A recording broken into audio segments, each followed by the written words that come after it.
Bookcase and Coffee presents Buzzing About Romance, a quick shot of romance.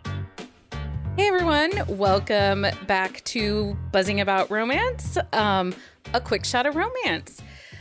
Joining me for this episode is podcast contributor Carolina. Welcome back to the podcast, Carolina. Hey Becky, it's so good to be back.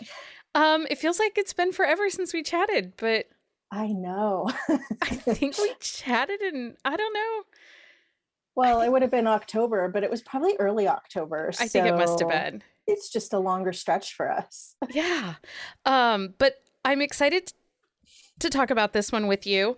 We actually picked it because it has been in the top 50 of the Amazon store since it pretty much came out. Wow. It's been high up in the charts, so I thought we should give it a read and a review. See what it's all about. Yeah, on this episode, we are reviewing Well Played by Keeland and Penelope Ward. Will you read us the synopsis from Goodreads? It all started with a bet. When my young son inherited half of his grandfather's historic inn, I decided to move both of us to the place where I grew up. Notice I say half of the inn. The other half now belonged to Levi Miller, the famous quarterback who had other ideas about what we should do with the property. We don't mention that I actually accidentally injured him during our first meeting, causing him to get 8 stitches. We should say we got off on the wrong foot. We bickered a lot as we both moved into the property while we figured things out. He wanted to unload the rundown place, which adamantly needed a lot of work. I wanted to restore the Palm Inn to its original beauty and reopen it as a bed and breakfast. We couldn't agree on anything. So Levi made me a proposal, one he thought I would surely lose. If I could sell out the place by the time he had to leave for training at the end of summer, he would back off and let me run it. But in the weeks that followed, we got more than we bargained for while we were living under the same roof. Levi and I got closer, and before I knew it, my nightly fantasies about the brawny and Adonis became reality. Not to mention, he was so great with my son. We were in over our heads in more ways than one, not only because he was the last man on earth I should be falling for because of our deal, but Levi was also my ex's older brother. And now the inn was the least of my problems. So this released October 25th of 2021, so it is a newer release. It is available in Kindle Unlimited. And tropes are close proximity, sports romance. He's a professional football player. There is a taboo forbidden element in this book, as it is Levi's brother's ex. Single mom, small town romance. Put out percentage on this one was 41%. It is also in Audible. It's included in Audible Plus. Oh, okay. If you have the Audible Plus, and it's narrated by Sebastian York and Andy Ardent. So It's a great, I listened to part of this, I read part of this book and I listened to part of this book. And of course, you have 2 of the best. So yeah, that's like the king and queen of audiobooks right there. Yes. So it's a great listen as well. I love both of those. Oh, Sebastian York. He's like my unicorn there. Okay, so let's just start with the meet cute, because the opening pages of this book had me giggling. I laughed and I laughed. The air conditioner is broken and she's trying to get it fixed. And she's decided she's hot and sweaty and she starts taking off her clothes and she has the house to herself. Right. The house is to herself. Her son is off at football camp or playing in the neighborhood and nobody else is there. And she is dancing in front of the broken air conditioning. Naked. Twerking. Naked. Butt naked. And Levi comes to the door and startles her. And she's shocked and she throws her wireless stereo at him. Yeah. And he knocks him out because it hits him straight in the head. And so she goes over and realizes that it's him and panics. Yeah. Yeah. So the premise of the story is that Levi and Presley have inherited Levi's grandfather's. No, Levi and Oh, it's her son. Alex inherit Yes. the grandfather's inn. Right. And Alex is Presley's son. 7-year-old son. So he can't actually run it. So she's running it for him. What's the word? Consort. Consort. Basically, we're just going to pull Regency Romance right into that. And so the premise is it's in small town South Carolina, and Presley has taken Alex and moved from New York City to her back home to Beaufort. I think it's Beaufort, South Carolina, where this bed and breakfast is. Sounds a little bit like bed and breakfast meets Roadway Inn kind of feel to it. Like an old 50s style motel side, Roadway Inn kind of. Well, I also got the feeling with the number of rooms, because I think it had like 13 to 15 rooms. That yeah, this 13 or 14 bedrooms. Yeah. Yeah, it's a larger B&B. Like, it's more of an inn than it is a B&B, but it's an inn run like a B&B. Yeah. So Presley has moved him from New York to the small town. One, things aren't great in New York for Presley. That is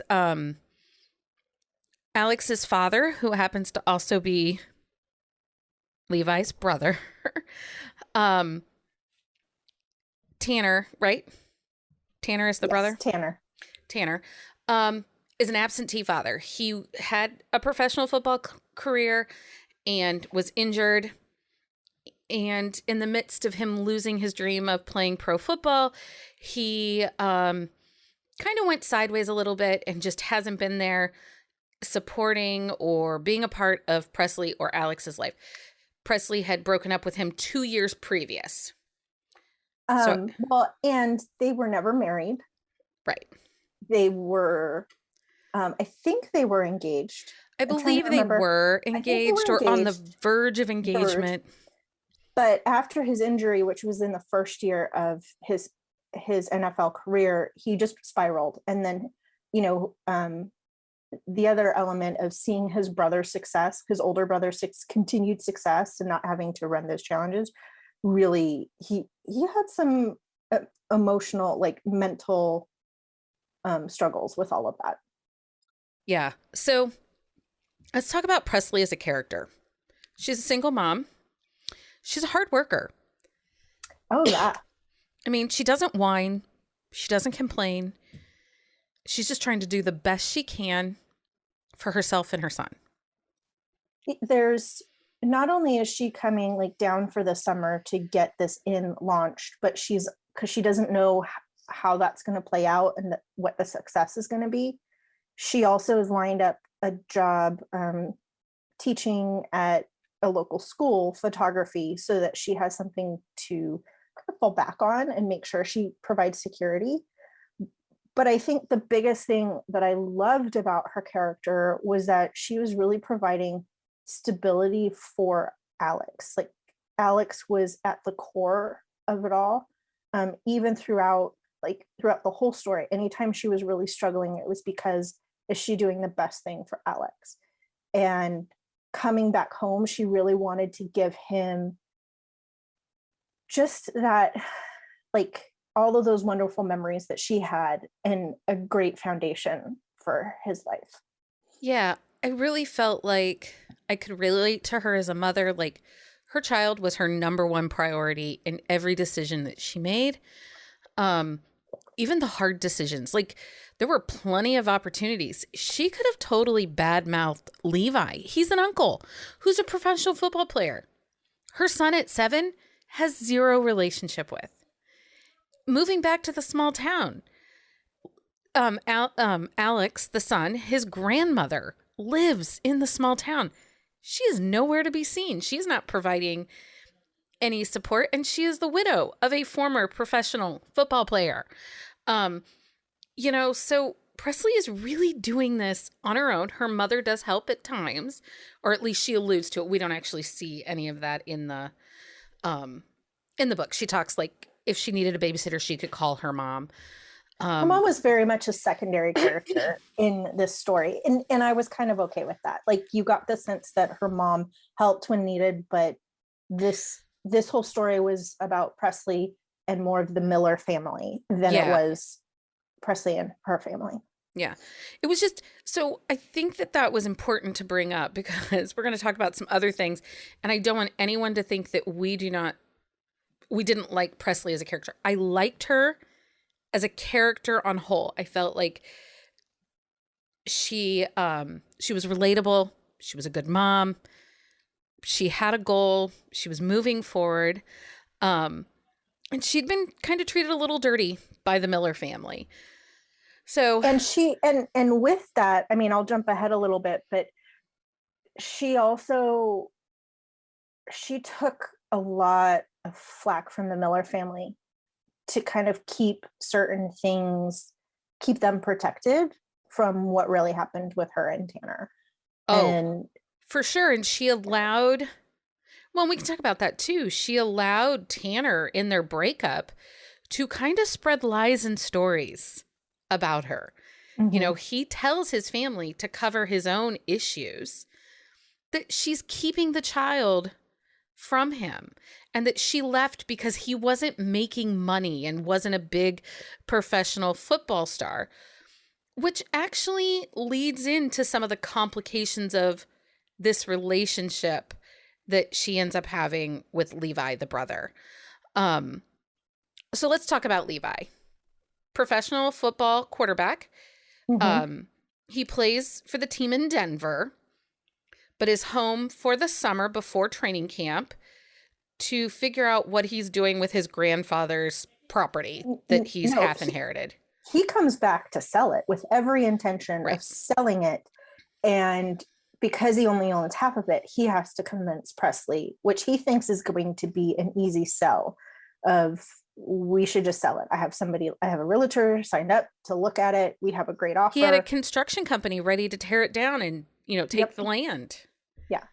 So, Well, and because of the way that Tanner had described Presley and some of her choices that she had supposedly made, the lies he told about her, Levi really just thought she would be in it for the money. So if he offered her a good amount of money, mm-hmm. she'd take it and leave. But that was not her intention. Not the case. Nope. So in the midst of all of this with the Miller family, she had remained close to Levi and Tanner's grandfather. It was her only connection to the Miller family when Tanner shut her out. And she says that's really a lot to do with Alex, because she wanted Alex to have a relationship with his grandfather and not... Well, his great-grandfather. Yes, his great-grandfather. And she says she's always liked him. Yeah. He's always treated her with respect. He's always been great to Alex. So they kept that relationship. Yeah. And regular phone calls.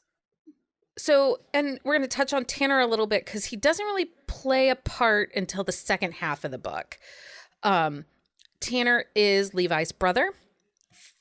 Former professional football player, was injured in his first season, like first or second game. Like, he was out pretty stinking quick. He has a drinking problem and a gambling issue. And he is absent, narcissist. You just do not like him at all. No, not at all. Like, at one point in the book, it is Alex's birthday. And Presley has called him the morning of to remind him that it was Alex's birthday. No phone call until like 11:30 at night. He finally got around to calling his son. Yeah, that's crazy. So she had to wake up her son so that he could talk to his father. For his birthday. Just not, he's just shitty. He simply is a shitty human being. So, and actually, Levi says this. He says in the book, there's no such thing as not having time for the people you care about, because Tanner has excuses all the time as to why he can't, call Alex or spend time with Alex. And it's really, he's such a friggin' whiny baby. Like, Yeah. I mean, you're not meant to like Tanner, and that's very well taken care of for you. yeah. So let's talk about the first half of the book, because here's the deal. I felt like this was two different books. The first half of the book was funny and sexy. Their flirting was off the charts. Fantastic. You get butterflies, and like there were scenes where I was getting butterflies in my stomach. Their first kiss, like, because it was the same birthday party that Alex had, and they were doing a camping birthday party in the backyard, and all the boys end up in one tent. And so he's like, come in this tent and look at the stars, because it has a view, like a wind, like an open window or something. And so they're laying down and they do the whole like pinky, like I'm touching you, but I'm not touching you. And it's just super cute. And he's like, I want to kiss you. And complete butterflies during that. Well, and there is so much attraction between the two of them. The chemistry on the page in that first half is phenomenal, because, she's fighting the fact that this is her ex's brother. So there's that piece of angst to it. Then there is this other piece that she's really trying to focus on what she's doing with this project with the inn, and trying to build this life in the new place, and being attracted to Levi, knowing that he is not staying. He is going to leave within 6 weeks to go back to Denver. I think there was that, but I feel like the hesitation was more about the forbidden nature that this was her ex's brother. Even though she's long passed over her ex, she has no desire for reconciliation in any way, shape, or form. Like, I shouldn't do this because this is my ex's older brother. What is that going to do to that? And then ultimately, what is that going to do for Alex's relationship between Levi and Alex's relationship between his father? So there was a lot of that hesitation before they ultimately kind of gave into their attraction. Also, Levi's relationship with Alex at one point calls his uncle out for being a crunkle, a crappy uncle. Okay. It was great. Because again, when he played in New York, he didn't come visit Alex. He didn't even ask Alex to come to the game. Yeah. He made no phone calls, no emails, nothing. He didn't make any attempt at relationship with Alex. And Alex calls his uncle out and says, "You're a crunkle. You're a crappy uncle." And I think that wakes Levi up a little bit. Levi. Yeah, he was like, he's like, you know what, bud, you're right. Like, I have been, but let's take advantage of being here now. And he helps them with football camp, and they, throw in the backyard, and they go over plays. So they build this wonderful relationship. I also have to say, I want to talk about Alex too for a little bit. Sure. Because he's a little spitfire. I was laughing at some of the things coming out of his mouth. There's a whole birds and bees conversation. Oh my gosh. Yes. I was almost crying. It was so funny because it was so believable and awkward and and you're like, okay, how are they handling this? Well, and then when Levi starts to get on his phone to Google something, I'm like, where's this going? Stop. It's one of those cases like he comes home from school because he's heard things at school, and so now he's saying, Mom, is this true? What does this mean? What does this mean? Like, and how are babies born? And like, where do babies come from? And it just kind of spirals and then all of a sudden Levi walks in, and you better believe Presley brings him into this. She's not trying to do it herself. She doesn't want any part of it. She's just like, eek. And she puts the brakes on for a minute because she's like, panic, mayday, mayday. Right.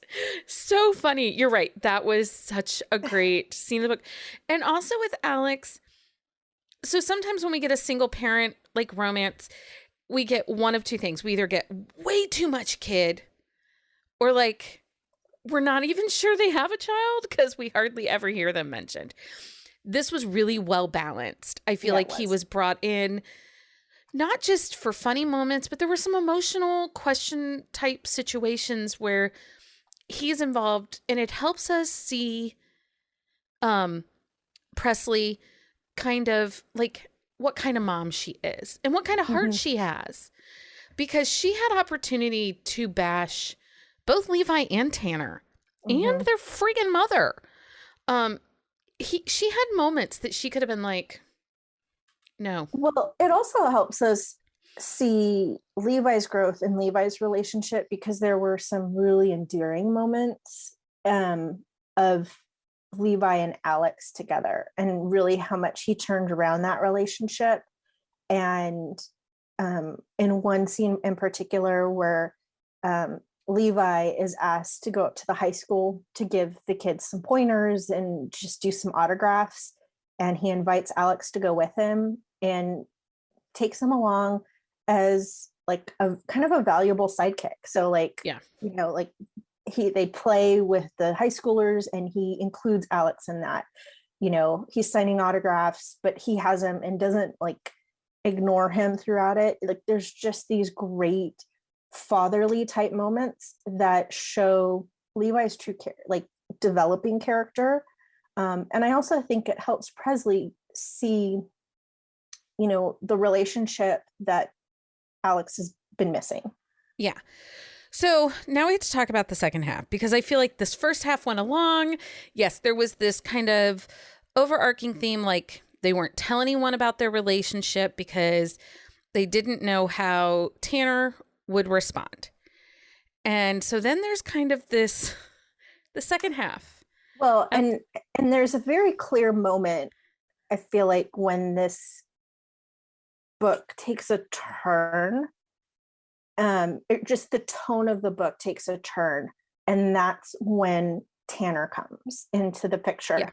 And tries to, he's back saying, I've changed, I've realized my mistakes, I want to be here for my son, and I want to try to like prove to you I'm back and worthy of Presley. And I was surprised, I was almost surprised at how early in the book that happened. Yes.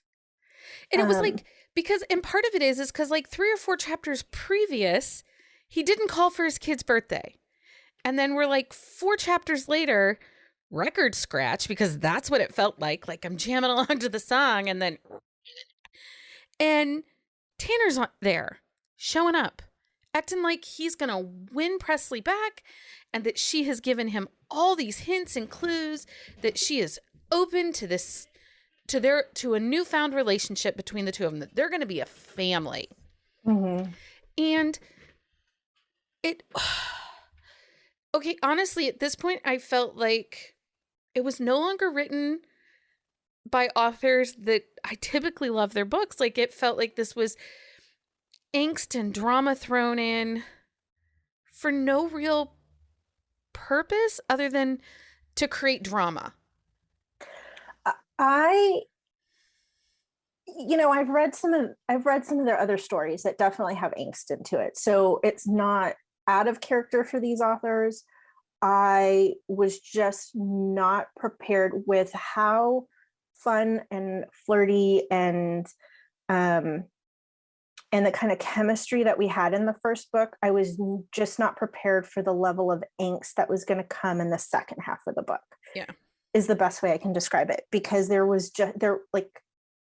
this clear division of when the tone flipped upside down, and I found myself getting frustrated with the characters, because you're talking about I was equally frustrated with Presley as I was with Levi, in the respect of I wanted, Presley faced a lot of issues head on, and I wanted her to just like have this harder conversation with Tanner and be like, you're still not hearing me. You need to hear what I'm telling you. Nobody stood up for what they wanted. Nobody took that moment and stood their ground and said, I'm in love with somebody else. This isn't happening with you. Presley didn't stand up and look at Tanner and say, no. I almost, regardless if it wasn't that I was in love with somebody else, I simply wanted her to have the hard conversation of saying, it doesn't matter if I'm loving somebody else. We are not going to happen. You need to stop. Yeah. And this is, if you want this to work, we need to figure this out. Like it just, and then it became too long. I got really frustrated with the characters, and well, it very quickly felt like it went into a love triangle, and a love triangle is not, I can read them, they're just not my, and it wasn't almost, it had love triangle vibes, but it really wasn't. It wasn't, because Presley is clear in her mind that she had no interest at getting back with Tanner. She isn't great about verbalizing it. And she quickly gives into Tanner's manipulations to her detriment because she wants to give him opportunities with his son. Well, and she also lets Alex influence her a little bit because he also doesn't help the situation in some moments, but he's being a kid. So as the adult, she needs to put those boundaries in place. He's a 7-year-old kid. He doesn't understand, he's going to just ask. I will say it ends up being a very intense read with emotions kind of all over the place. I don't want to spoil this story for anyone who plans to read it. But just know that it does get intense, and the second half of the book has some, it has a lot in it. There were, I will say this, there were moments with different characters that I was like audibly going, oh no, don't do that. Come on. Like, really? Like, you're really doing that? Come on. No. I think I did like push my Kindle down like on the bed one night. It was like, ugh, I can't believe we're doing this. You're breaking my heart right now. Stop talking. But I will say that there is a moment, and it's towards the end, in probably the last quarter of the book, where Presley does stand up for herself. Yeah. With Levi, I'll say that much, and that was the moment that I was like, okay, Presley's back. Like, there she is. That's what I wanted, and that's what I was missing. I was just, the struggle was, it was a long time to get there. Yeah. Well, and she does a lot of things to not just protect herself, but to protect her son, removes herself from the situation when the emotions are flying very high, and she just needs to get back to being her and Alex. So, okay, like I said, I'm not spoiling this for anybody. So let's do our 3 questions. Carolina, did you like this book? Overall, yes. I think there were, as much as I struggled with the angst, there were some really good parts and really good things that I enjoyed about the book overall. Yeah. I liked the book. I think we get a satisfying HEA. I don't necessarily like the journey to the HEA. And it's not a situation where I'm like, oh, I didn't like how they got there because something was missing. This is a situation where I just didn't, the angst made it harder. It made it a much trudgier bit of a journey to get to that satisfying HEA. Who do you think would typically like this book? I would say the first half really plays on the close proximity element of the story, which creates a lot of fun, interesting moments. And then the element of the single parents, you have the kid. So, like, having that kind of precocious kid play into it would make that really, really enjoyable. But you definitely have to enjoy an angstier read because of what we talked about in the second half of the book. Yeah, I think this is for anyone who wants an angstier read. If you like a Candy Steiner, a KK Allen, just note that there's a little bit of a love triangle feel into it, even though it's a little bit one-sided, but lots of angst. So be prepared for that. Would you recommend this book? This is a hard question because we did struggle with this.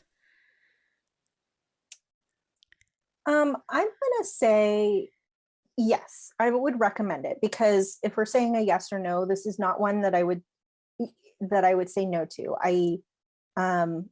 Like, the writing was very well done. And there were a lot of elements about the characters. They were relatable, and you really grasped their struggle. And they did get their HEA. So I would say yes.